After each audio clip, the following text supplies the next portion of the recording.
Look who's here, the former counselor to President Trump and Fox News contributor Kellyanne Conway. Kellyanne, we always love having you on the show. Thank you so much again for joining us tonight. So ICE can now apprehend violent criminal illegal aliens out of jails. What took them so long? That's been the problem all along. They've released like 850 of them over the last couple of years back onto the streets.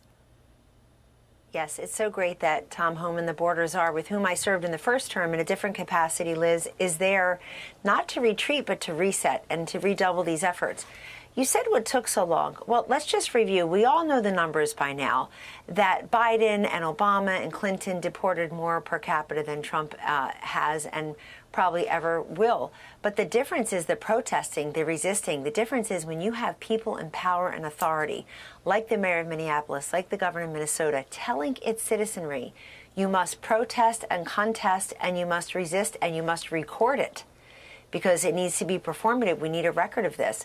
That just set a match to what was a growing powder keg. Now, if you've calmed down and you're saying we want to respect and resource law enforcement, and law enforcement needs to do their job according to the book, as Tom Homan said today. I think today's a new day. I think that when there's a loss of life, Liz, regardless of the circumstances, it should be mourned, not scorned. And there will be investigations into all of that. But I feel better knowing that Tom Homan is there to reset and to say, this is what's going to happen. And he's getting responsiveness from the mayor and the governor. By the way, it's President Trump, our commander-in-chief, that sets the tone and the content here.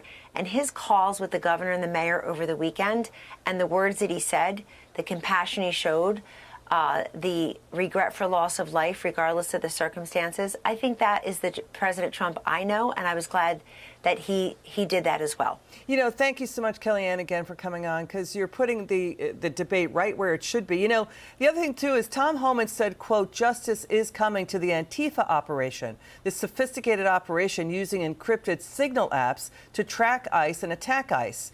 What do you make of this new video that shows Alex Preddy spitting at federal agents, assaulting and kicking out the taillights of a government SUV?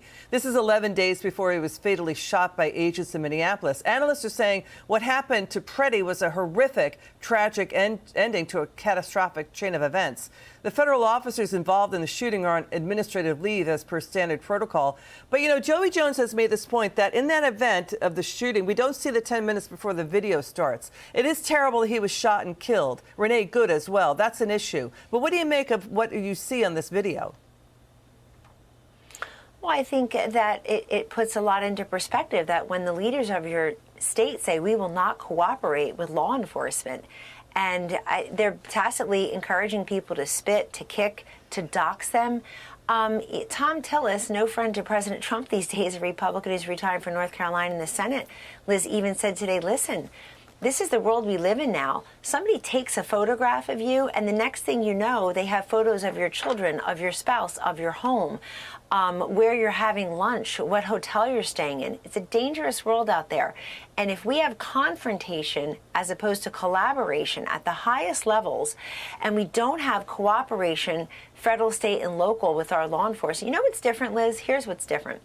That when President Biden or Obama were deporting people, you didn't have Republican governors running around saying, we will not comply. We're going to show those law enforcement officers, yes, sirree, because they're the political opportunists. They see politics and performativeness in almost every crisis and situation. Look at what they're doing now. The Democrats may shut down the government yet again, Liz, after they presided and caused the longest shutdown in American history. Right, last and that would fall. hurt ICE and DHS. They may do it again. Yeah, they could do it again. You know, Kellyanne, you were talking at the top. There's still little to no focus from the media and Democrats on the dozens and dozens of U.S. citizens murdered and killed by criminal illegal aliens. Yes. We had illegal alien gang members, criminals, murderers crossing the border under Joe Biden. And now we got Democrat Chicago Mayor Brandon Johnson. He's talking to sanctuary city mayors about efforts to impede ICE. Let's put it this way. In Minnesota, there's been a law on the books since 1963. No one is allowed to impede any federal officer. You just need to enforce the laws on the books. Yes. You do, and people ought to know that when they think it's fun to go out there and start protesting and get in the way of each other and record it and spit and kick and do what lots of them are doing. They should know they're violating the law. I think 16 folks were arrested, just yesterday or the day before, and that's they'll probably that probably will hold. Also, these are active investigations. Look, Liz, we need folks to respect each other, but we need law enforcement to feel safe to do their jobs. I'm glad Tom Homan went today, and I really hope that other states, sanctuary cities and sanctuary states look at this and understand the difference they're going to get makes defunded if you just cooperate. Yeah, the president is already saying he's going to pull back funding to them. The original defund the police people, they're back at it. Kellyanne, we're going to switch gears. Let's get your reaction to President Trump's cabinet meeting today. Watch this. The last time we had a press conference, it lasted for 3 hours, and some people said he closed his eyes. Look, it got pretty boring. I just closed them because I wanted to get the hell out of here. Just as I promised, we've defeated the Biden inflation nightmare and achieved explosive new economic growth. Biden inflation, which is really stagflation, cost the typical family $34,000. Think of that, $34,000. But after 1 year, growth in real incomes is outpacing inflation by more than $3,000 under Trump. Unprecedented.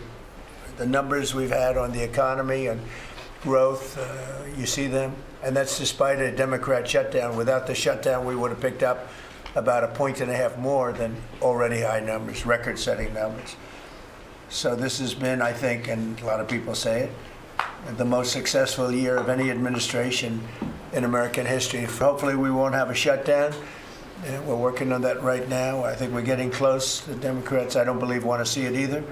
So we'll work in a very bipartisan way, I believe, not to have a shutdown. We don't want a shutdown. Okay, that was the president today at his cabinet meeting. We've got breaking news coming in. The Atlanta Fed GDP Now model says a fourth quarter GDP growth is coming in at 4.2%. That's when the Democrat did their shutdown. And now they're planning to do another shutdown tomorrow night. They want less spending on ICE and DHS. The Senate vote on that failed today to keep the government open. Kellyanne, the procedural vote that would track into other votes. Kellyanne, what do you make of what's going on with this Democrat shutdown to capitalize on what's going on in Minnesota? Do you think it's a good strategy to win back the House and the Senate in the midterms?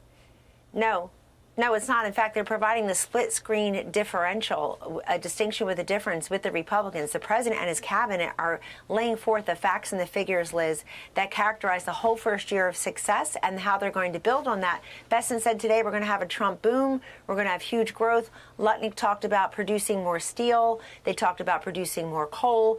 Everybody had a great update. And you contrast that with the Democrats who just say Trump, Trump, Trump, no, no, no, shutting down. But at least the Democrats are consistent, Liz. They refuse to have a positive, affirmative, patriotic message and policy prescription plan. And instead, they're willing to shut the government down again on something very similar. Don't forget, folks, these are the people who led defund the police 6 years ago. This is just an adjunct to that. The Democrats, Liz, have no problem spending your money we don't have as a nation on things we don't need, acronyms like DEI and ESG and BLM and CRT. President Trump wants to spend on DHS and I.C.E. and the good old-fashioned USA. And I think that's the winning message. Yeah, Kellyanne, thank you so much. By the way, there's another deadly winter storm hitting the East Coast. We need FEMA. FEMA's going to get hit in this shutdown. They're going to furlough like 4,000, 5,000 people. 73 people died in the last winter storm. Hundreds of thousands without power still. Kellyanne, you're terrific. Thank you so much for helping us out tonight. It's always great to see you. Liz.